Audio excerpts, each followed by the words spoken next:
الله وبركاته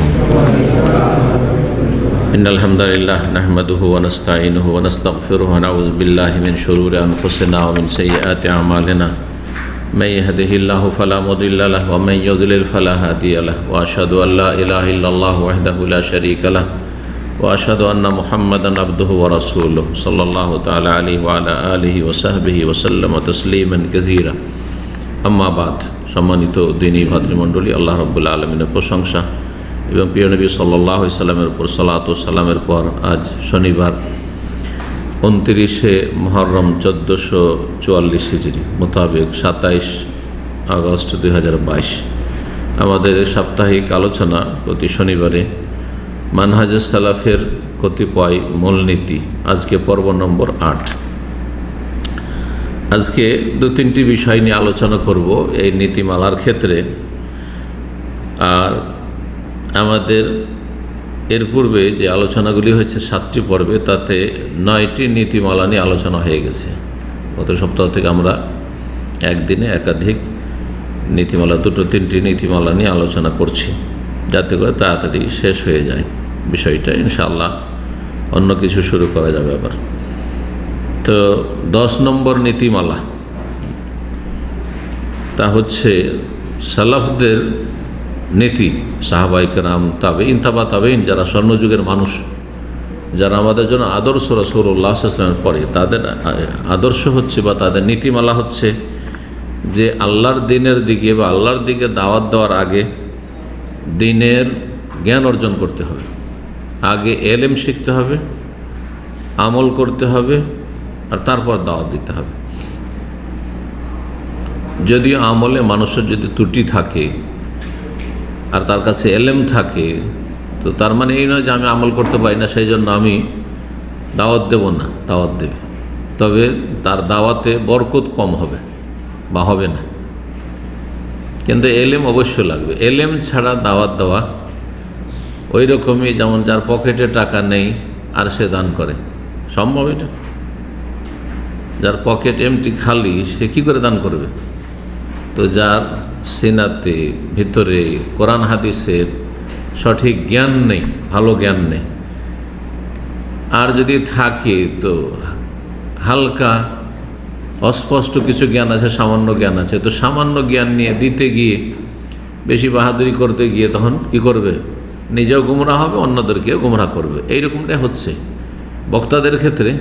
বক্তায় মুফতি, হ্যাঁ, বক্তায় আলেম, এই করতে গিয়ে বাজারে এসব বক্তা। তারপরে মসজিদের ইমাম হলেই হ্যাঁ ওকে আলেম মনে করে, ওকে মুফতি মনে করে, ওর কাছে সব সমাধান নেই।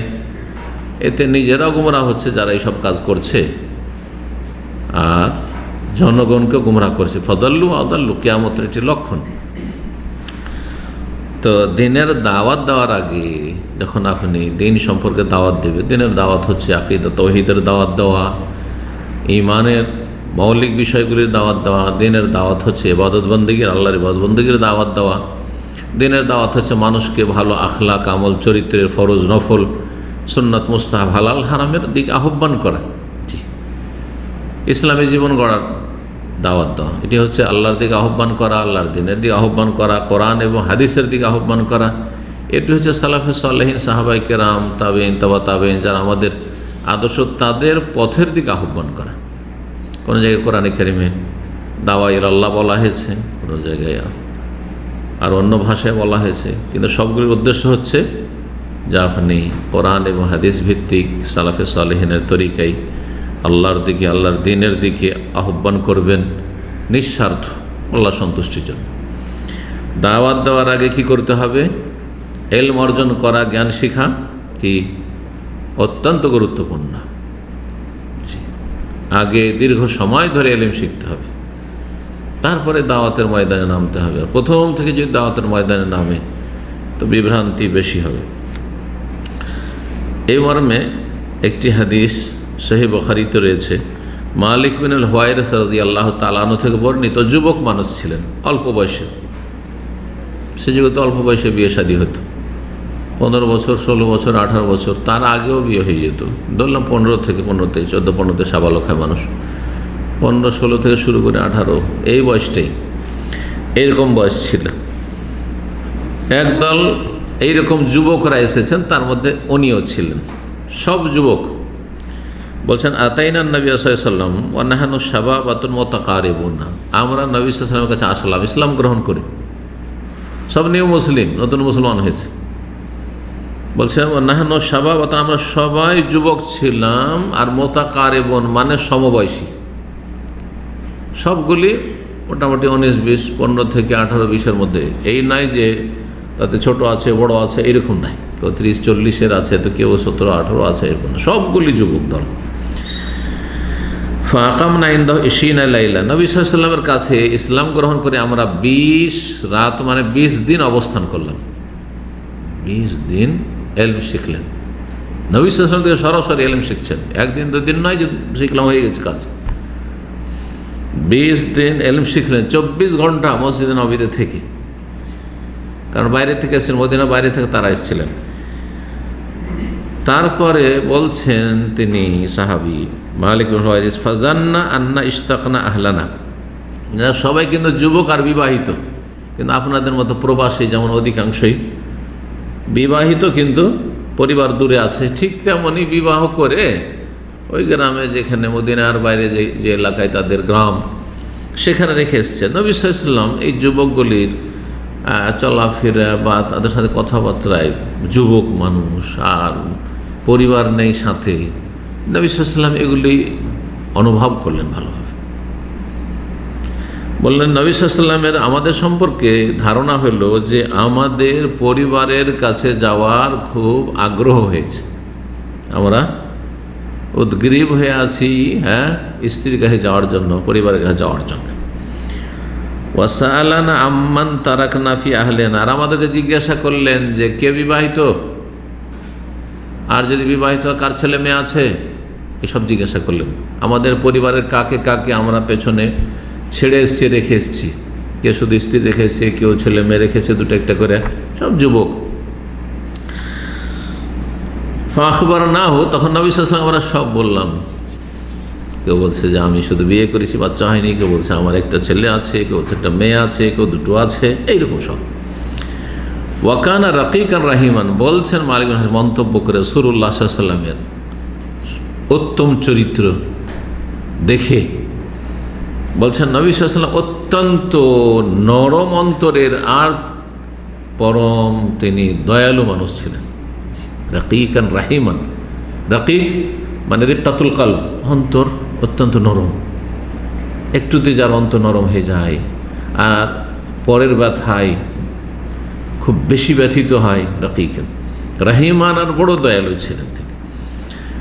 তখন বললেন যে যাও, ইরজিউ ইলা আহলিকুম, যাও তোমরা তোমাদের পরিবারের কাছে চলে যাও, আর থাকতে হবে না, যথেষ্ট যাও।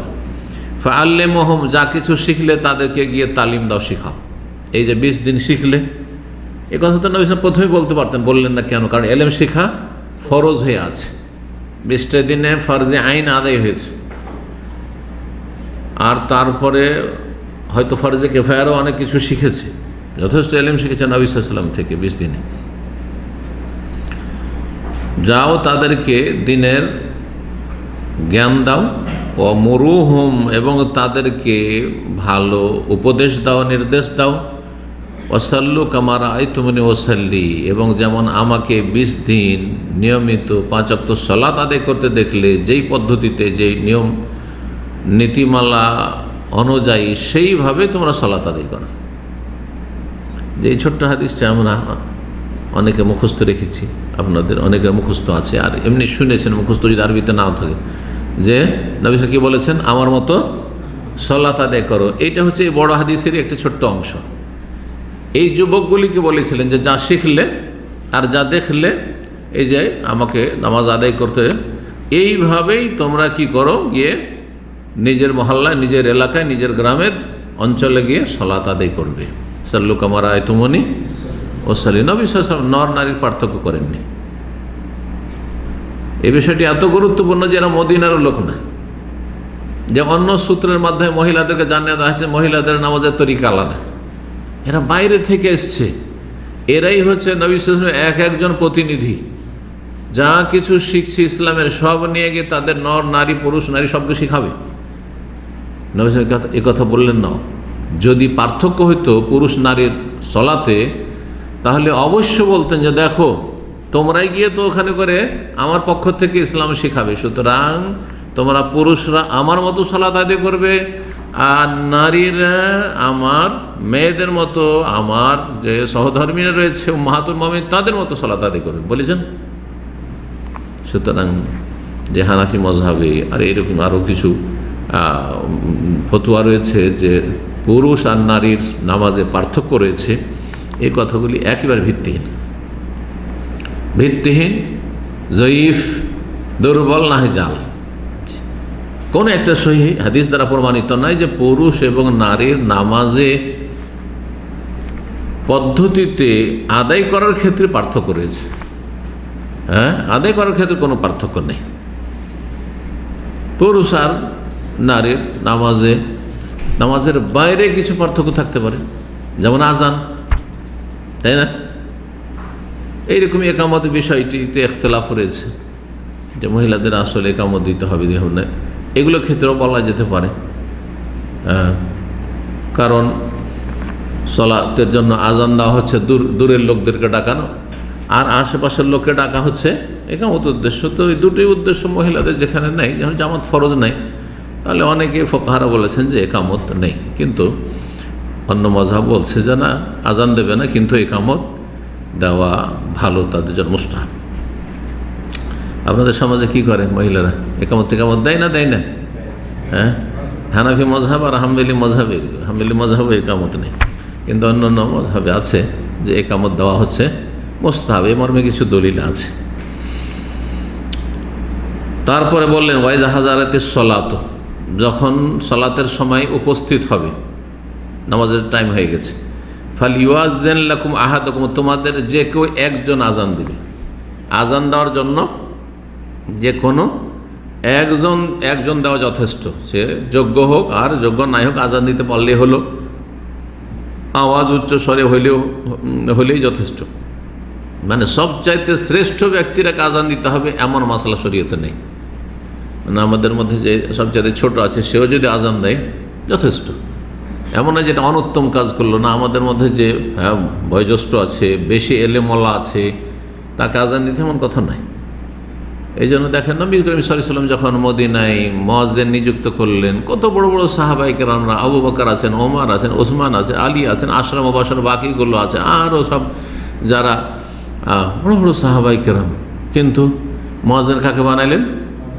বেলাল রাদিয়াল্লাহু তাআলা আনহু। তো এখানে ফজিলত বা শ্রেষ্ঠত্ব দেখা হয়নি যে কে বেশি মর্যাদাবান তাকে মুয়াজ্জিন বানাইতে হয়। আহাদুকুম, তোমাদের একজন আজান দিলেই চলবে, একজন আজান।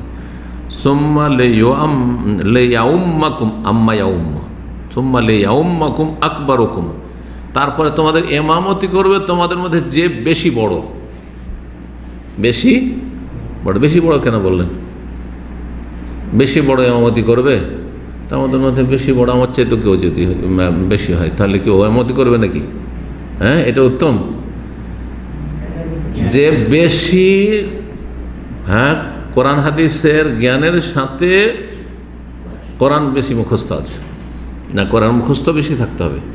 কিন্তু শুধু কোরআন মুখস্থ আছে, হাফেজ, আর দিনের মাসলা মাসাইল ভালো করে জানে না, সালাতের আরকান জানে না, ওয়াজিবাত জানে না, সুন্নত জানে না, কোথায় সহ হইলে সেজদা করতে হবে, কোথায় ভুল হলে এই ভুললে সহসিদ্ধা চলবে না, কোথায় এমন বড় ভুল হয়েছে যে সহসিদ্ধা দিয়েও কাজ হবে না, এসব মশলা কিছুই জানে না, শুধু হাফেজ না, সে ইমামতির হকদার নয়। ইমামতির হকদারকে এই জন্য বললাম যে আহকামুস সালাহ, এটা হচ্ছে সবচেয়ে সঠিক মত। সালাতের বিধিবিধান সম্পর্কে ভালো জ্ঞান রাখার সাথে, মানে সালাতের ক্ষেত্রে আলেম, সে বিবাহ শাদী তালাক ওইসব মশলা জানুক আর না জানুক, কত নামাজের মশলা মাসের সম্পর্কে জ্ঞানী আলেম, আর তার সাথে যে যত বেশি কোরআন মুখস্থ রাখে, মুখস্থ আছে, আর মুখস্থ থাকা মানেই তাজবিদ সুন্দর আছে কমপক্ষে, বড় লাহান বড় ভুল নেই, তো সে বেশি ফজিলত রাখে বা শ্রেষ্ঠত্ব রাখে কোন ক্ষেত্রে? ইমামতির ক্ষেত্রে। কিন্তু এখানে নবী সাল্লাল্লাহু আলাইহি ওয়াসাল্লাম এগুলো বললেন না। অন্য হাদিসে রয়েছে ইয়াউম্মুকুম আকরাহুম লিকিতাবিল্লাহ, তোমাদের ইমামত করবে যে সবচেয়ে বেশি কোরআন পাঠকারী, মানে কোরআন খতমকারী নয়, কিন্তু কোরআন পাঠকারী মানে যে সবচেয়ে বেশি আখজান লিল কোরআন, কোরআন মুখস্থ রেখেছে এবং সুন্দর পড়ে, আর তার সাথে মসলা মাসাইলও জানা আছে। এই মসলা মাসাইলও জানা আছে, এইটা আবার কোত্থেকে নিলাম? কারণ এই মশলাগুলি জেনে না ভালো। কেন অনেক সময় একটা হাদিস দিয়ে মানুষ ফতোয়া দেওয়া শুরু করে, একটা হাদিস দিয়ে ফতোয়াদের আকরা আহমের কেউ বেশি যে ভালো কারি, আকরাকে বেশি কারি বানিয়ে দিল কেউ আকরা, সাহাবা ইকরামদের যুগে আকরা হাফেজকে বলা হতো বেশি কারি, বলা হতো হাফেজকে। তো শুধু হাফেজ হয়ে গেলে শুধু হাফেজ, কিছুই বোঝে না, আলিফ লাম মিম যালিকাল কিতাব লা রাইবা ফীহি, কিচ্ছু বোঝে না অর্থ, তাকে ইমাম বানিয়ে দিলে বুঝে ওই বেশি উত্তম। এটাই ভুল। বড় কারি হইলে ইমামতির হকদার বেশি, আর পুরো কোরআনের হাফেজ হইলে যে যত বেশি কোরআন হেফজ রাখে সে তত বেশি, বা যে বেশি বেশি কোরআন খতম করে সে বেশি হক, এগুলো অর্থ নয় কিন্তু। হ্যাঁ, বরং তার সাথে নামাজের মাসাইল ভালোভাবে জানতে হবে। এর দলিল হচ্ছে আবু বকর সিদ্দিক রাদিয়াল্লাহু তাআলা আনহুর ইমামতি। নবী সাল্লাল্লাহু আলাইহি ওয়াসাল্লাম যখন অসুস্থ হয়েছেন, কাকে ইমামতি করতে বলেছেন? জীবদ্দশায় বেঁচে থাকতে। অথচ আবু বকর সিদ্দিক রাদিয়াল্লাহু তাআলা চাইতে বড় হাফেজ আর কারি উবাই বিন কাব ছিলেন, তামিম দারি ছিলেন, যারা ওমর রাদিয়াল্লাহু তাআলার জামানায় যারা তারাবি পড়াইতেন জামাতে, তারাবির ইমামতি করতেন, কিন্তু ফরজের ইমামতি তারা না। ফরজের ইমামতি খলিফা করতেন ওমর বিন খাত্তাব রাদিয়াল্লাহু তাআলা করতেন, 5 ওয়াক্ত ফরজের। তাহলে বোঝা গেল যে কেন আবু বকর ওমরকে ইমামতিতে প্রাধান্য দেওয়া হয়েছে, কারণ তারা উবাই বিন কাব, তামিম দারি আর অন্যান্য সাহাবীর চাইতে বড় আলেম, তার বেশি বড় আলেম জি। তো তার সাথে তাদের তেলাওয়াত শুদ্ধ ছিল, তাদের কোরআনও মুখস্থ ছিল, এমন নয় যে কোরআন মুখস্থ নেই। জি, একজন আলেম আর কোরআনও মাশাআল্লাহ যথেষ্ট মুখস্থ আছে, যদিও গোটা কোরআন হাফেজ না হোক। আর একজন গোটা কোরআন হাফেজ বা ভালো কারি, কিন্তু কোরআন হাদিসের অর্থ বুঝে না। মাসলা মাসাইলে ইমামতি করতে গিয়ে, সহসিজদা করতে গিয়ে 2 সালামের মাঝখানে দিল ফিরে, কী করে 2 সালামের মাঝখানে সহসিজদা করে দিল সৌদি আরবে, দিয়ে মানুষ হইচই লাগিয়ে দিল, এখানে হচ্ছে না এরকম। দেশ থেকে নতুন হাফেজ এসছে আর মসজিদে হইচই শুরু হয়ে গেছে, এসব করছে। যাই হোক, আসল বিষয়ের দিকে আসি। হাদিস রাহুল বুখারী, হাদিস ইমাম বুখারী রাহিমাহুল্লাহ বর্ণনা করেছেন। হ্যাঁ, প্রশ্নের উত্তরটা কী হবে? যেখানে নবী সাল্লাল্লাহু আলাইহি ওয়াসাল্লাম সবচেয়ে বড় যে তোমাদের মধ্যে সে ইমামতি করবে কেন বললেন? অথচ আমি বললাম যে সহিহ মাসলা কি, যে আলেম আর হাফেজ, হ্যাঁ, যে যত বেশি কোরআন হেফজ রাখে আর নামাজের মাসাইল সম্পর্কে আলেম, সে বেশি হক রাখে। এখানে কেন বড়কে বললেন না কেন ওই ধারাবাহিকতাই যে অন্য হাদিসে রয়েছে? এই জন্য যে এরা সবাই কিন্তু একই দিন ইসলাম গ্রহণ করেছে আর একসাথে এলেম শেখা শুরু করেছে, তো এলেমের দিক থেকে সবাই সমান। যেমন আমরা ধরেন একই ক্লাসে পড়াশোনা করেছি আমাদের ইউনিভার্সিটি থেকে, আর একই বছরে পাস করেছি, আর মোটামুটি 19-20 একই রকমের রেজাল্ট, তাহলে এলেমের দিক থেকে সব 19-20। হ্যাঁ, একটা ফেল পার্টি একটা ফার্স্ট ডিভিশন পার্থক্য আছে, যদিও মাদানি হোক, ঠিক আছে, কিন্তু ধরেন একই রকম সবাই ভালো রেজাল্ট, তাহলে এলেমে 19-20 বলবো, তাই না?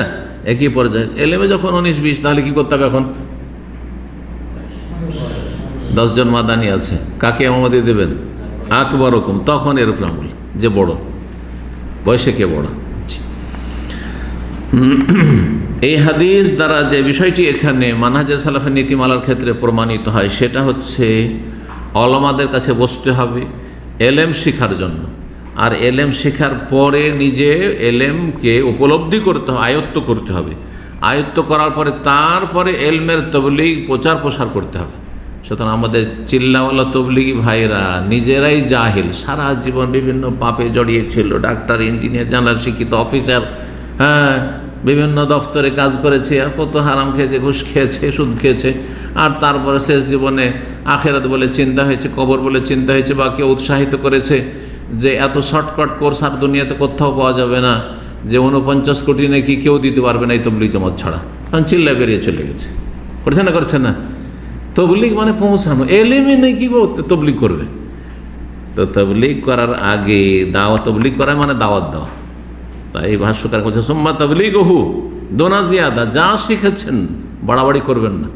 কারণ আমাদের দেশের বক্তারা করে কি, একটা হাদিস একটা আয়াতের কথা বলতে গিয়ে কোরআন হাদিসের যা নেই নিজের পক্ষ থেকে, যেমন মানে ভর্তা বানাইতে গিয়ে মরিচ মশলা যত দেবেন, মরিচ মশলা তত টেস্টি হবে। ওই রকম আপনাদের ওয়াজগুলিকে, সমাজের ওয়াজগুলিকে টেস্টি করার জন্য, আকর্ষণীয় করার জন্য এমন এমন কথা বাড়ায়, বাড়া থেকে ভুল করে বসে, বাড়া থেকে কী করে ভুল করে বসে। এটা হচ্ছে বক্তাদের স্বভাব। জি, কিন্তু আলেমের স্বভাব না। আলেমরা কোরআন হাদিসের বাইরে এগিয়ে যাবে না, যেটা কোরআন হাদিস দ্বারা প্রমাণিত হয় না খামাখে তিলকে তাল করতে যাবে না। জি,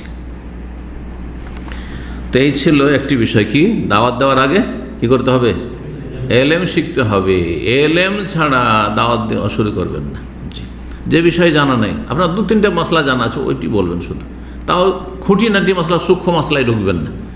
তৌহিদ কত প্রকার জানা আছে, তৌহিদ কাকে বলে, ইমানের রকম 6টি, ইসলামের রকম 5টি, ইত্যাদি ইত্যাদি, এইসব বিষয়গুলি জানা আছে। বড় শিরক, ছোট শিরক, গোপনীয় শিরক, প্রকাশ্য শিরক জানা আছে। ঠিক আছে? বেদাত 2 রকমের, মোকাফেরা, গায়ের মোকাফেরা, এগুলো মৌলিক বিষয়, এগুলো জানা আছে। এগুলো বলেন। নিয়াত উচ্চারণ করা বেদাত জানা আছে, বলছেন বলবো না, না আলেম হজরে না, এটা বলবেন যে বেদাত। কিন্তু খুঁটিনাটি মশলায় এখন নিয়াত বেদাত জানা আছে, ওই জন্য তালাকের মশলাও জিজ্ঞাসা করবো যে খালি হাতে কী করে ফিরিয়ে দেবো, এটা কিছু বলেই দিই, চলবে না। এলেম সহ দিনের দাওয়াত দেওয়ার আগে যথেষ্ট এলেম থাকতে হবে। অনেক সময় দাওয়াত দিতে গিয়ে যেই প্রস্তুতিটা নিয়ে এসছেন ওর বাইরে প্রাসঙ্গিক কথা চলে আসে। যদি ভালো এলেম না থাকে তো প্রাসঙ্গিক কথায় ঢুকলেই কিন্তু আছাড় খেয়ে পড়বেন। এটাই হয়। কিন্তু বক্তাদের যাদের এলেম কম, এমন জায়গায় ঢুকে গেল, সে সম্পর্কে পড়াশোনা নাই, কখন কি একটু শুনেছে, শোনা কথা ঢুকিয়ে দিলে ভুল করে ফেলল। 11 নম্বর নীতিমালা হচ্ছে যে যিনি দিনের দায়ী হবেন, দিনের দিকে, ইসলামের দিকে আহ্বানকারী হবেন, তিনি অপরের সংশোধনের আগে নিজের কলবের ইসলাহ করবেন। আগে নিজের কলবটা হচ্ছে কিন্তু আসল, যা পরিচালনা করে গোটা শরীরের অঙ্গ প্রত্যঙ্গকে। এজন্য আগে নিজের অন্তরটাকে কি করতে হবে? জি, পরিষ্কার করতে হবে, পরিশুদ্ধ করতে হবে। তাজকিয়াতুন নফস, তাজকিয়াতুল কলব, অন্তরকে পাক পবিত্র করতে হবে সমস্ত রকমের দোষ ত্রুটি থেকে। কারণ যতগুলি পাপ মানুষের এই মাথা থেকে পা পর্যন্ত অঙ্গ প্রত্যঙ্গ দ্বারা হয়, আগে অন্তর এই পাপগুলি করে, তারপরে তখন অন্তর বলে যে এটা করতে। কারো চুরি করতে হলে হাত বাড়াইতে বলে হাতকে, আর কোনো পাপের জায়গায় যেতে হলে পাকে বলে যে তুই পা বাড়া, চল। আর যদি কোনো নারীর দিকে অবৈধ তাকাইতে হয়, অন্তর আগে জেনা করেছে, তারপর তখন চোখকে বলছে তুই দেখ ওই দিকে, ওর সাথে কথা বল, জবানকে বলে তুই ওর সাথে কথা বল, সোশ্যাল মিডিয়াকে বলে যে তুই একটা কিছু মেসেজ দে, ওর সাথে চ্যাটিং কর। সব কিন্তু আগে কলবে জেনা করেছে। আউযুবিল্লাহ, আল্লাহ হেফাজত করে। এই জন্য কলবকে আগে পরিষ্কার করতে হবে। হিংসা, বিদ্বেষ, শত্রুতা, সংকীর্ণতা, তারপরে যেটাকে পরশ্রী কাতরতা। আপনি কোনো কথা কাউরে বরদাস্তই করতে পারেন না, অ্যালার্জি বেশি আপনার, না না ভাই একটু উদারতা রাখেন। আর তারপরে নেগেটিভ চিন্তা না করা, এগুলো সব কিন্তু অন্তর দ্বারা হয়। সবসময় একটা লোককে আপনি নেগেটিভ ভাবছেন যে এই লোকটা আমাকে ভালোবাসে না, এই লোকটা আমাকে দেখলে ওর জ্বালা হয় অন্তরে, কেন এগুলো ভাবতে যাবেন আপনি? এত কথা ভাবার কি দরকার আছে? আলহামদুলিল্লাহ, বাহ্যিক কেউ ক্ষতি করে না, বাস আসল হচ্ছে যে মুসলিম ভাই, ওর দ্বারা আমার উপকার না হোক আর আমার দ্বারা ওর উপকার না হোক। কিন্তু আমি সবসময় এই নেগেটিভ চিন্তা করি, এটা হচ্ছে কলবের বিমারি, কলবের রোগ এগুলো। জি, তো কলবের ইসলাহ করতে হবে। অন্তর যদি আল্লাহ অভিমুখী না হয়, দুনিয়ামুখী হয়, তাহলে কিসের দাওয়াতের কাজ করবেন? যেখানে যাবেন শুধু পয়সার স্বার্থে। পয়সা ভালো মোটা অঙ্কের দিলে আপনি যাবেন, না হলে ও একবার তো ঠকেছে, ভাবছিলাম যে 20,000 দিবে, 5,000 10,000 দিয়ে বিদায় করেছে। মনে রাখতে হবে ওই জায়গাগুলো গ্রাম আর জীবনে যাব না। ঠিক না? করছে না বক্তারা। কিন্তু কলবের ইসলাহ নেই। কলবে কি আছে? পয়সার আসক্তি আছে, হাম্মহ দুনিয়া, দুনিয়ার টার্গেট হয়ে গেছে। কলবের ইসলাহ জরুরি, নিজের নফসের ইসলাহ জরুরি। নফস যেন পাপমুখী না হয়, নেকিমুখী হয়। নফসে মুতমাইন্নাহ। আর যদি মানুষের ভুল ত্রুটি হয়, তাড়াতাড়ি করে নিজেকে তিরস্কার ধিক্কার করে ফিরে আসতে হবে নফসে লাওয়ামা। কিন্তু নফসে আম্মারা বিসু, সবসময় পাপের দিকে মন যাচ্ছে, এমনটা না হয়। যখন অন্তর পরিষ্কার পরিচ্ছন্ন হবে সমস্ত দোষ ত্রুটি থেকে এবং অন্তর সুসজ্জিত হবে, তখন আখেরাতের জন্য যথাযথ সম্বল গ্রহণ করার চেষ্টা করবে। আমি আগে নিজেকে জাহান্নাম থেকে বাঁচাবো, আপনাদের আগে আমাকে বাঁচাইতে হবে, এই চিন্তা চেতনা পয়দা হবে। অন্তর পরিষ্কার যত হবে তত বেশি মন মানসিকতা তৈরি হবে। আগে নিজেকে বাঁচা, পরের নিয়ে কিসের চিন্তা, পরে যদি জাহান্নামে যায় তো আমার কিসের ক্ষতি হলো। আমি চাই না যে কেউ জাহান্নামে যাক, কিন্তু কথা হচ্ছে যদি যাই তাতে আমার কিসের ক্ষতি, কিন্তু আমি যেন জাহান্নামে না যাই, এটা আগে চিন্তা করে প্রতিটি মানুষকে।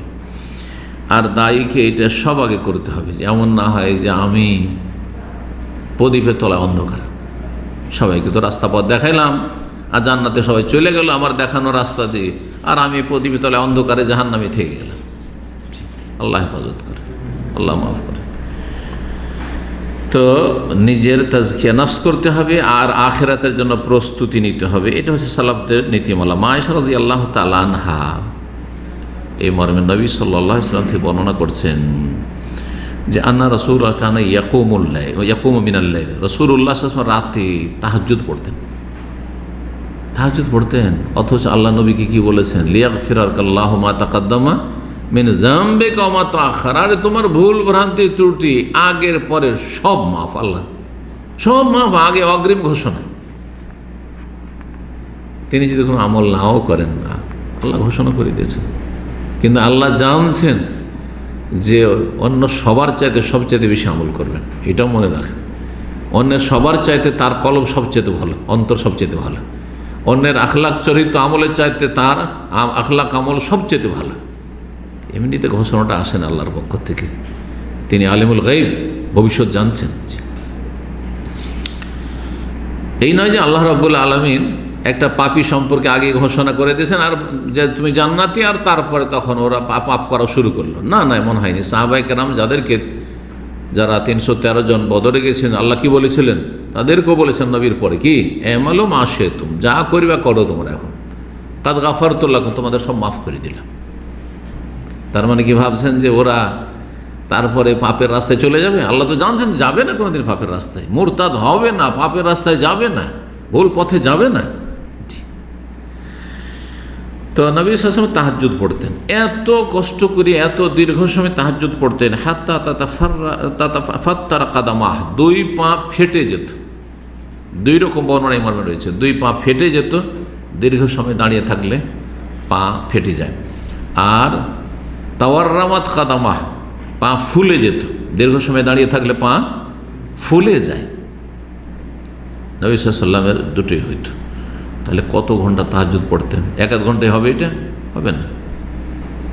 বাসে দাঁড়িয়ে যারা সফর করেছেন তারা জানেন যে এক ঘন্টায় এমনটা হবে না, কমপক্ষে 3-4 ঘন্টা 5 ঘন্টা কন্টিনিউ দাঁড়িয়ে আছেন হয়তো, তখন এটা হয়। জি জি। তো পা ফুলে যেত, পা ফেটে যেত। তখন মা আয়েশা বলছেন, ফাকুলতুল্লাহ, আমি একদিন বললাম নবী সাল্লাল্লাহু আলাইহি ওয়াসাল্লামকে যে লিমা তাসনাউ হাযা, আপনি এত কষ্ট কেন করছেন? তাহাজ্জুদ এত কষ্ট করে পড়া কি প্রয়োজন আপনার? আর আপনার পা ফুলে যাচ্ছে, পা ফেটে যাচ্ছে। ওয়াকাদ গাফারা লাকা মা তাকাদ্দাম মিন যামবিকা ওয়া মা তাআখার, অথচ আল্লাহ আপনার আগের পড়া সমস্ত ভুলভ্রান্তি ক্ষমার ঘোষণা করে দিয়েছে। এর মানে এই নয় যে নবী সাল্লাল্লাহু আলাইহি ওয়াসাল্লাম গুনাহ হইতো এটা বলতে যাব না, এটা বলতে যাবেন না, কথা বলছেন। কারো ভুল হবে না হবে সেটা পরের বিষয়, কিন্তু আল্লাহ ঘোষণা করে দিয়েছেন তুমি ভুলভ্রান্তি করলে তোমার মাফ। নবী সাল্লাল্লাহু আলাইহি ওয়াসাল্লামকে যখন এই কথা মা আয়েশা বললেন, উত্তর কি বলেছিলেন? যে কথা ঠিকই, তাহলে একটু কম করি নাকি, শরীরটাকে ভালো রাখি। হ্যাঁ, পাটা ফেটে যাচ্ছে, ফুলে যাচ্ছে। আফালা ওহিব্বু আন আকুন আবদান শাকুরা, আল্লাহ যখন এত বড় উঁচা মর্যাদা দিয়েছেন, হ্যাঁ, এত আল্লাহ রাব্বুল আলামিন মর্তবা দিয়েছেন, এত উচ্চ স্থান দিয়েছেন, এত বড় আল্লাহ রাব্বুল আলামিনের পক্ষ থেকে ঘোষণা আমার জন্য, লিয়াগফিরা লাকাল্লাহু মা তাকাদ্দাম মিন যামবিকা ওয়া মা তাআখার, তো আমি কি আল্লাহর শুকরগুজার বান্দা হব না? যার উপর যত নিয়ামত তার তত বেশি শুকরিয়া হওয়া উচিত। আর আল্লাহ অনেক নিয়ামত দিয়েছেন, আর যে শুকরিয়া আদায় না করেন তাহলে এই নিয়ামত আল্লাহ ছিনিয়ে নেবেন। এই জন্য যারা সৌদি আরবের প্রবাসী, অন্য অন্য দেশের প্রবাসীর চাইতে বেশি বড় নিয়ামত আপনাদের কাছে রয়েছে, নাই? এক্ষুনি যদি ইচ্ছা করেন যে আমি মক্কা যাবো, মদিনা যাবো, কোনো বাধা আছে? ভিসা লাগবে? কিচ্ছু লাগবে না, ভিসা লাগবে না, পাসপোর্ট লাগবে না, উঠলেন চলে গেলেন বাড়িতে, তাই না?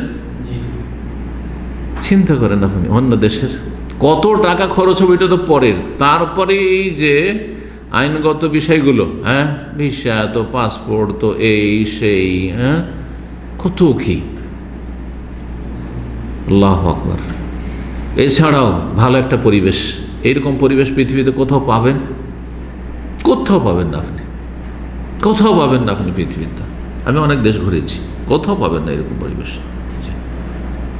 যদিও কোনো জায়গায় পাপ মুক্ত আর খারাপ লোক মুক্ত নেই, সব জায়গায় কিছু না কিছু খারাপ লোক আছে, থাকবে, কিন্তু তুলনা করলে এখনও আলহামদুলিল্লাহ নিয়ামতে আছেন। নিরাপত্তার নিয়ামত, সুস্থতার নিয়ামত, কত যে নিরাপদ, কত যে নিরাপদ এখানে, তাই না? চলাফেরার ক্ষেত্রে অন্য জায়গায় নিরাপদ। দেশে গিয়েছিলাম, এশার সালাতে যেতে ভয় লাগে। এখানে রাত 10টায় বেরিয়ে আমি একাই গাড়িতে গিয়ে উঠছি, চলে যাচ্ছি, তাই না? এশার সালাতে গেলে আমার সাথে 2-4 জন আছে, যাচ্ছে, অন্ধকার চারিদিকে, হ্যাঁ, কত দুশ্মন থাকতে পারে, তাই না?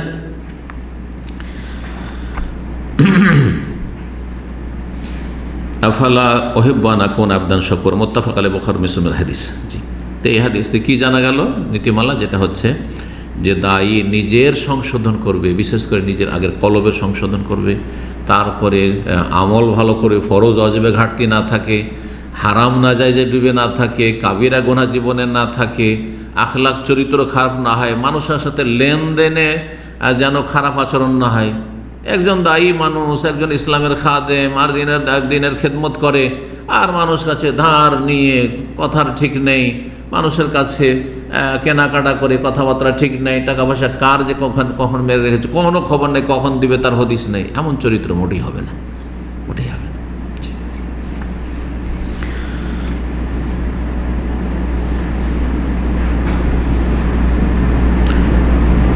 12 নম্বর নীতিমালা, সেটা হচ্ছে যে যিনি এলেম হাসিল করবেন তিনি এলমের মজলিসে বসবেন অথবা অন্য কোথাও থাকবেন, আদব কায়দা যেন ঠিক থাকে, আদব ঠিক থাকে। আর এই নীতিমালাটি আজকাল আমাদের সালাফি যুবকদের, সালাফি ভাই বোনদের জন্য অত্যন্ত জরুরি। কারণ অনেকে সহি আকীদা শিখে নিয়েছেন, হেদায়েত হয়ে গেছেন, শিরক বিদআত ছেড়ে দিয়েছেন, ইবাদত বন্দেগীও মাশাআল্লাহ এমন সুন্নতি তরিকায়, পাক্কা সুন্নতি তরিকায় আপনি ইবাদত বন্দেগী করেছেন, সালাত আদায় করেছেন, একটা সুন্নত ছাড়েন না, একটা সুন্নত ছাড়েন না। কত সুন্দর করে সালাত আদায় করছেন, কাঁধে কাঁধ মিলিয়ে, পায়ে পা মিলিয়ে, একেবারে বুকে হাত বেঁধে, আর এক কথাই মানে সুন্নত পুরোপুরি পালন করছেন। করছেন না? করছেন না? ওদের আহলে হাদিস ভাইয়েরা, সালাফি ভাইয়েরা, নতুন নতুন হেদায়েত হওয়াগুলো, আর জন্মসূত্রে যারা আছে, আর যারা প্র্যাকটিসিং, জন্মসূত্রে আছে 2 রকমের। এক আছে যে বংশসূত্রে পেয়েছে আহলে হাদিস, কিন্তু আসলে আহলে হাদিস আমলে নাই, আখলাকে নাই, ইবাদত বন্দেগী তো নাই। কিন্তু যারা বিশেষ করে এলেম শিখার পরে কোরআন সুন্নাহ অনুসারী হচ্ছেন, সালাফি মানহাজের অনুসারী হচ্ছেন, তাদের আকীদাও ভালো আর ইবাদত বন্দেগীও কোয়ালিটি ভালো, ঠিক কিনা? কিন্তু আদব কায়দার ক্ষেত্রে বড় ত্রুটি আছে, আদব কায়দার ক্ষেত্রে বড় ত্রুটি আছে। আর এটাই আজকালকার রোগ না, এটা খানিকটা পুরাতনী রোগ। আজকে থেকে 40 বছর আগে, মদিনা আসার আগে, যখন আমি জামিয়া সালেহে বেনারসে পড়তাম, তো আমাদের যিনি শাইখুল জামিয়া প্রিন্সিপাল ছিলেন, বড় আলেম, তার কাছে ক্লাস নিতাম। তো কিছু বেয়াদব ছাত্র, 50 জন আমরা ক্লাসমেট ছিলাম, কিছু বেয়াদব ছাত্র মাদ্রাসায় পড়ে, আহলে হাদিস ছেলে, বেয়াদব ছাত্র। তো তিনি বলতেন দুঃখ করে, দেখো, আহলে হাদিস হওয়া আর তকলিদ ছেড়ে দেওয়া মানে আদব ছেড়ে দেওয়া নাই। আমরা মজহাবের তকলিদ ছেড়ে দিলাম যে অন্ধভক্তি করব না কারো, তার মানে এই না যে বেয়াদবি করব। অনেকে বাড়াবাড়ি করে, আমরা কারো অন্ধভক্তি করি না, আর এইটা বলতে গিয়ে শেখের মানহানি করে। আরে কোনো শেখ যদি একটা ফতোয়া, 2টা ফতোয়া, এমন নয় যে শত শত ভুল করছে, ওর মানহাজটাই ভুল, তখন অবশ্যই সতর্ক করতে হবে। কিন্তু সহি আকীদার আলেম, কোরআন সুন্নাহর আলেম, সালাফি আলেম বা তালেবে ইলম, দায়ী, আর 100টায় 2টা একটা মাসলা ভুল হয়েছে, আমরা ওই অন্ধভক্তি করি না, তারপরে বেয়াদবির শেষ নেই। বেয়াদবির শেষ নেই। সোশ্যাল মিডিয়া তো বেয়াদবি অনেকের, আর তারপরে আপনার সামনাসামনি অনেক সময় বেয়াদবি। কোনো একটা যদি ধরেন কাউকে যদি মেসেজ আদান প্রদান হয় তাতে বেয়াদবি, তাতে বেয়াদবি। একবার একজন আমাকে প্রশ্ন করেছে, ওর প্রশ্নের উত্তর দিইনি, কারণ দেখছি যে এই প্রশ্ন এর মধ্যে গোঁড়ামি আছে খানিকটা।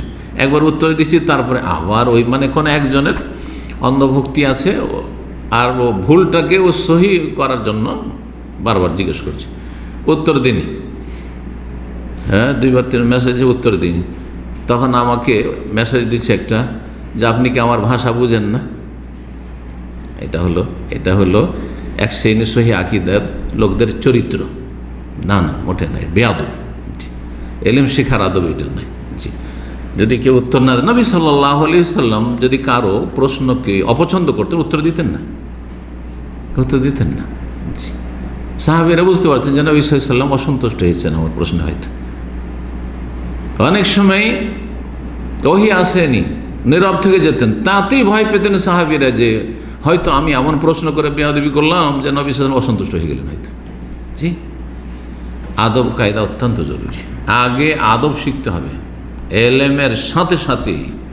কম গুরুত্বপূর্ণ নয় যে আদব কায়দা যদি মানুষের ঠিক থাকে তো সমাজে এমনি সম্মান পাবেন, ভালোবাসা পাবেন, মানুষের অন্তরে এমনি ভালোবাসা আল্লাহ দিয়ে দিবেন। কিন্তু বেয়াদবকে কেউ ভালোবাসে না, বেয়াদবকে কেউ ভালোবাসবে না, বাপ মা ভালোবাসবে না। আপনি যদি বাপ মার সাথে বেয়াদবি করেন, হয়তো মায়া ছাড়তে পারছেন না, কিন্তু কি করবে উপায় নেই। প্রাকৃতিক মায়া ছেলে মেয়েদের ওপর, কিন্তু অন্তর থেকে মনোকষ্ট বড় আছে বেয়াদব ছেলে মেয়েদের ওপর। জি, সর্বস্তরে আমাদেরকে আদব বলা হইতে হয়। বিশেষ করে এলমের মজলিসে যখন বসবেন আরও বেশি আদব কায়দা থাকবে। এলমের মজলিসে অনেকে নিজের বড়ত্ব দেখাবার জন্য প্রশ্ন করে যে আমাকে সবাই চেনুক, নিয়তি খারাপ। হ্যাঁ, অথবা এমন প্রশ্ন করব যেই প্রশ্নে কি হবে, সবাই আমার দিকে কি হবে, আকৃষ্ট হবে। অথবা এমন প্রশ্ন করব যে প্রশ্নের মাধ্যমে আমি একটা কি করব, বিব্রতকর অবস্থা তৈরি করব, ওস্তাদকে বিব্রত করব। অনেকের নিয়ত খারাপ থাকে, মাদ্রাসায় কিছু দুষ্ট এরকম ছেলেও থাকে, জি, আটকাবার জন্য। আর ওস্তাদ যত দেখে দুর্বল তত আটকাবার চেষ্টা করে। আর তুমি জেনেই নিয়েছো যে তোমার শিক্ষক যে আছে দুর্বল, তো আটকাবার নিয়ত, খারাপ নিয়তটা যেন না হয়। তোমার পোষাইছে পড়ো তার কাছে, না হলে অন্য মাদ্রাসায় চলে যাও। আর না হলে যে প্রধান আছে মাদ্রাসার তাকে অভিযোগ করে তা বদলে নেওয়া যেতে পারে। কিন্তু এই বেয়াদবিগুলো আছে, অপমান করা, অপদস্থ করা না, কখনো না। আদব কায়দা ঠিক থাকতে হবে ইলমের মজলিসে বিশেষভাবে, আর যে কোনো জায়গায়, বাড়িতে হোক, ঘরে হোক, বাইরে হোক। আব্দুল্লাহ বিন উমর রাদিয়াল্লাহু তাআলা আনহুমা বর্ণনা করেছেন, সহিহ বুখারী মুসলিম হাদিস রয়েছে। এই হাদিস সহিহ বুখারী কিতাবুল ইলমে পড়িয়েছি। কিন্তু কন্যা ইনদান নবী, আমরা নবী সাল্লাল্লাহু আলাইহি ওয়াসাল্লামের কাছে ছিলাম। ফাউতিয়া বেজুম্মারিন, একটি খেজুরের কাঁদি নিয়ে আসা হলো, যে খেজুরের কাঁদি নিয়ে আসা হলো। ফাকালা, বললেন নবী সাল্লাল্লাহু আলাইহি ওয়াসাল্লাম, ইন্না মিনাশ শাজারাতে শাজারাতান বা ইন্না মিনাশ শাজারে শাজারাতান মাসালুহা কামাসালিল মুসলিম। গাছের মধ্যে এক গাছ রয়েছে, যেই গাছ হচ্ছে মুসলিমের মতো, যে গাছ হচ্ছে মুসলমানের মতো। কেমন কথা, গাছ আবার মুসলিমের মতো হয়? কি জন্য উদাহরণ দিলেন মুসলিমের সাথে গাছকে, কে বলতে পারেন? কাজের, সমস্ত কিছু কাজে লাগে। এক কথায়, অন্য ভাষা বললে আরো বেশি স্পষ্ট, সমস্ত কিছু উপকারী, ওর অপকারী কিছু নেই, সমস্ত কিছু উপকারী। আর মুসলিম যদি সত্যিকার মুসলিম হয় তো মাথা থেকে পা পর্যন্ত মানুষের উপকার করে, কারো অপকার করে, ক্ষতি করবে না। মুসলিম, এটা হচ্ছে মুসলিম। মানে সালেম আল মুসলিমুনা মিন লিসানিহি ওয়া ইয়াদিহি, হাত তার জবান দ্বারা, কোনো কিছু দ্বারা কেউ কষ্ট যেন না পায়। জি, তো গাছের মধ্যে এক গাছ রয়েছে, তার উদাহরণ হচ্ছে মুসলিমের মতো। ফাআরাদতু আন আকুল হাদ্দে, অন্য রিওয়ায়াত হাদ্দিসুন মহে, আচ্ছা বলো তো সেই গাছটা কি? কেউ বলতে পারছে না। গাছের গাছ আর দেখেনি, ঘরে ঘরে গাছ, গাছের বাগান আর বাগান, এই গাছের বাগান মদিনায়, কিন্তু এগুলো কে দেখে? প্রশ্ন যখন করেছেন মনে হয় একটা কোনো এমন কোনো প্রশ্ন যেটা জটিল প্রশ্ন, যার ফলে আশেপাশে আর দেখেনি, সব চলে গেছে কোথায়, ব্রেন তাড়িয়ে দিয়েছে, কোথায় দৌড়িয়ে দিয়েছে, একবারে ওয়াকান নাস ফি শাজারিল বাওয়াদি, হাদিসে রয়েছে। আব্দুল্লাহ বলছেন সবাই ও বাদিয়া গ্রাম অঞ্চলে কোন কোন গাছ আছে, কোন গাছের পাতা ঝরে পড়ে না, লায়াস কত আরাকা পাতা ঝরে পড়ে না, ওগুলোও চিন্তা করতে, কিন্তু খুঁজে পায় না। সব গাছেরই তো পাতা ঝরে পড়ে, সব গাছেরই তো পাতা ঝরে পড়ে, দূরে খুঁজলে আর খুঁজে পায় না, কিন্তু কাছেই আছে চোখের সামনে। আব্দুল্লাহ বলছেন যে সবাই যারা প্রবীণ, আমার চাইতে সবাই বড়, আমি সবচাইতে ছোট ওই মজলিসে, তো আমার কিন্তু মনে চলে এসেছে যে এটা তো খেজুর গাছ, খেজুর গাছের পাতা ঝরে পড়ে না, বুড়ো হয়ে গেলে শুকিয়ে, গাছ বুড়ো হয়ে শুকিয়ে যাবে, কিন্তু ঝরে পড়বে না। কিন্তু কেন বলছি না আমি ফায়দান আসগারুল কওম, আমি সবচাইতে ছোট, ছোট মুখে বড় কথা। বাপ বসে আছে, আবু বকর বসে আছে, অন্য রিওয়ায়াতে রয়েছে আমার আব্বা বসে আছেন, আবু বকর বসে আছেন, আরও সাহাবায়ে কেরাম ওসমান বসে আছে, সব বসে আছেন, আমি কি করে একটা ছোট ছেলে 14-15 বছর বয়স কি করে বা বলি?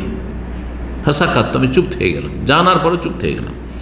ফাকাল নবী সাল্লাল্লাহু আলাইহি ওয়াসাল্লাম বললেন যে তোমরা বলতে পারলে না, কেউ বলতে পারলো না, সাহাবীরা কেউ বলতে পারলেন না। হেয়ান নাখলা, তো সেটা খেজুর গাছ, সেটা খেজুর গাছ, বুখারী মুসলিম হাদিস। এখান থেকে বোঝা গেল যে পরীক্ষা নেওয়া যাবে ছাত্রদের। আপনাদের যে পড়াচ্ছি পরীক্ষা নেওয়া, এখনই যদি জিজ্ঞাসা করি বলেন তো প্রথম পয়েন্টটা কি বললাম, কেউ যদি বলে শেখ এটা আপনার ঠিক হলো, এতগুলি মানুষের সামনে আমাকে প্রশ্ন করে আপনি অপদস্থ করলেন, চলবে? পরীক্ষা করা যায় না, আমি পরীক্ষা করেছি, পরীক্ষা করছি, ঠিক আছে। তারপরে মাদ্রাসা স্কুলের পরীক্ষা নেওয়ার বৈধতা প্রমাণিত হয়, জিজ্ঞাসা করে হইতে পারে, সেটা আবার লিখিত হইতে পারে, দুটি হইতে। যখন জিজ্ঞাসা করা যায়, যেখানে মানুষ সময় পায় না, আর লিখাতে তো 1-2 ঘন্টা সময় আছে, ও অনেক চিন্তা করতে পারবে, তাই না? এতে বোঝা গেল যে মুসলিম সবসময় বরকতপূর্ণ, মুসলিম বরকত আর বরকত, অবরকত না। মুসলিম কারো ক্ষতি করে না সত্যিকার মুসলিম হইলে। ইমানের দিক থেকে, আমলের দিক থেকে, মানুষের উপকারের দিক থেকে ইত্যাদি। কিন্তু মুসলিমের শরীর থেকে বরকত হাসিল করবে, এই তাবারুক ইসলামে নেই। আবার এতে যে আসল বিষয়টি বোঝা গেল নীতিমালা, সেটা হচ্ছে বড়দের আদবের খেয়াল রাখা। বড়রা যেখানে আছে সেখানে আদবের খেয়াল রাখা। আদবের খেয়াল রাখা মানে কথাই বলবেন না এমন না, কিন্তু সুযোগ হইলে কথা বলবেন, প্রয়োজন আর সুযোগ আছে তাহলে কথা বলবেন, কিন্তু এমন কথা বলবেন না যেই কথায় বেয়াদবি হয়, যেই কথায় বেয়াদবি হয়। বাড়িতে বাপ মা আছে, ছেলে মেয়েরা আছে, সাবালক ছেলে মেয়েরা আছে, পরামর্শ চলছে, বাপ কি বলবে আর মা কি বলবে। ছেলেরা আজকাল একটু শিক্ষিত হয়ে মনে করে যে বাপ মা তো আদমকালের লোক, কি বা বুঝে দুনিয়া সম্পর্কে, অনেক সব মন্তব্য করে দেয়, আপনারা কি বুঝেন, আজকালকার দুনিয়া আমরা বেশি বুঝি না। এই লোকটার এক্সপিরিয়েন্স, অভিজ্ঞতায় হাড় পেকে গেছে, আর তুমি মাত্র 18-20 বছর 25 বছর বয়স, তোমার এখন পার্থিব অভিজ্ঞতা হয়নি, এলিম কিছু হইলেও অভিজ্ঞতা নেই, সার্টিফিকেট হয়েছে কিন্তু তোমার এখন এক্সপিরিয়েন্স হয়নি। হ্যাঁ, দুনিয়ার উঁচ নিচ অনেক কিছু বুঝে এসছে। হ্যাঁ, সুতরাং কাউকে বড় হওয়া সত্ত্বেও মনে করা যে এরা কি জানে, এরা তো মূর্খ বা অশিক্ষিত, না না, মোটেই না। বড়দের আদবের খেয়াল রাখতো না। বিশাল নাহাদি ভাই কাব্যের 2 ভাই গেছে, ছোট ভাই কথা বলা শুরু করেছে, মানে একটু বাকপটু, কোনো একটা সমস্যা নিয়ে আসছে, সেই হাদিস নবী সাল্লাল্লাহু আলাইহি ওয়াসাল্লাম দেখলেন যে ছোট ভাই কথা বলছে, জানতে পারলেন যে ছোট আর বড়, বলছে কাব্যের বড় কথা বলো, তুমি চুপ করো, বড় ভাই কথা বলো। বড় ভাই যদি কথা বলে তাহলে বাপের সামনে মায়ের সামনে পটর করা, হ্যাঁ, আর বেশি কথা বলা না। পরামর্শ যদি দিতে হয় আদবের সাথে, কথা বলতে হয় আদবের সাথে। আল্লাহ যেন আমাদেরকে তৌফিক দান করেন। যাদের বাবা মা রয়েছে, বড়রা রয়েছে, তাদের শ্রদ্ধা সম্মান যথাযথ দেখাবার, আদায় করার তৌফিক দান করেন। আর যাদের বাবা মা ঈমানের অবস্থায় দুনিয়া থেকে চলে গেছেন, তাদেরকে জান্নাতুল ফিরদৌস দান করেন, আর জাহান্নামের আযাব থেকে রক্ষা করেন। রব্বানা আতিনা ফিদ দুনিয়া হাসানা ওয়া ফিল আখিরাতি হাসানা ওয়া কিনা আযাবান নার। ওয়া সাল্লাল্লাহু ওয়া সাল্লামা আলা নবিয়িনা মুহাম্মদ ওয়া আলা আলিহি ওয়া সাহবিহি আজমাইন।